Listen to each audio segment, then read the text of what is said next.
ഇന്നൊരു എളുപ്പത്തിൽ ഉണ്ടാക്കാൻ പറ്റുന്ന ബട്ടർ ചിക്കൻ്റെ റെസിപ്പി ആയിട്ടാണ് കേട്ടോ വന്നിട്ടുള്ളത്.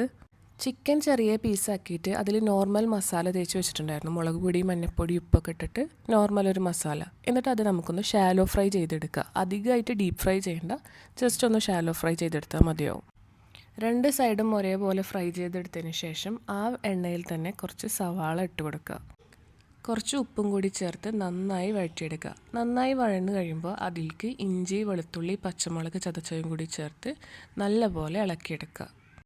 അതിൻ്റെ പച്ചമണമൊക്കെ ഒന്ന് മാറി നന്നായി വഴന്ന് വരുമ്പോൾ അതിലേക്ക് നമുക്ക് മസാലപ്പൊടികൾ ചേർത്ത് കൊടുക്കാം.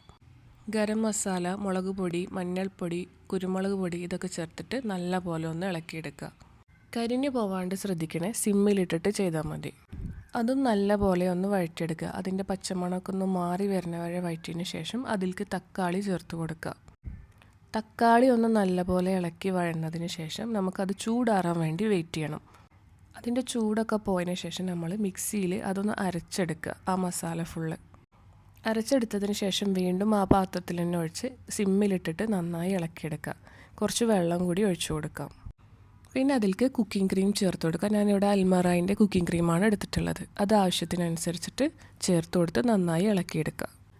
അത് നന്നായി ഇളക്കി ചെറിയൊരു തിള വരുമ്പോൾ അതിലേക്ക് നമ്മൾ പൊരിച്ച് വെച്ചിട്ടുള്ള ചിക്കൻ ചേർത്ത് കൊടുക്കുക. അതും നല്ലപോലെ ഇളക്കിയെടുത്തതിന് ശേഷം അതിലേക്ക് ഒരു 2-3 പച്ചമുളക് അരിഞ്ഞത് ചേർത്ത് കൊടുക്കുക. പിന്നെ കുറച്ച് തേനും ഒഴിച്ചു കൊടുക്കുക. പിന്നെ കുറച്ച് മല്ലിയിലയും ഇതെല്ലാം കൂടി ചേർത്ത് നല്ലപോലെ ഇളക്കിയെടുത്തതിന് ശേഷം ആ ഉപ്പ് നോക്കിയിട്ട് ആവശ്യത്തിന് ഉപ്പും ചേർത്ത് കൊടുക്കുക. അവസാനം അതിലേക്ക് കുറച്ച് ബട്ടറും കൂടി മേലെ ഇട്ട് കഴിഞ്ഞാൽ നമ്മളുടെ ഈസി ആയിട്ടുള്ള ബട്ടർ ചിക്കൻ റെഡിയായി. പിന്നെ നമുക്കിത് പൊറാട്ടയിലേക്കോ നൂലപ്പത്തിലേക്കോ